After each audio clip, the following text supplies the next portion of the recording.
Hello everyone, কেমন আছো সবাই? আলহামদুলিল্লাহ, আমি অনেক ভালো আছি। এই যে দেখতেছো আমি কি একটা খাইতেছি, এটা হচ্ছে আমাদের নড়াইলের ভাষায় কচুর বই বলে।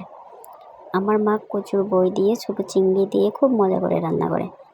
এটা আমার বাসায় রান্না হইলেই আমার মাথায় আর ঠিক থাকে না, আমার খাবার খাইতেই হবে। তাই আমি খাইতে বসে গেছি। এক প্লেট ভাত নিয়ে আর কচুর লতি নিয়ে, সরি অন্যদিকে কচুর লতি বলে, ঠিক আছে, কিন্তু আমাদের নড়াইলে কচুর বই বলে। এত মজা, এত টেস্টি হয়েছে কি আর বলবো। আমি তো গালের ভিতর দিচ্ছি আর খাচ্ছি, দিচ্ছি আর খাচ্ছি। আমার মতো কার কার প্রিয় আপনাদের এই খাবারটা? কমেন্ট করো।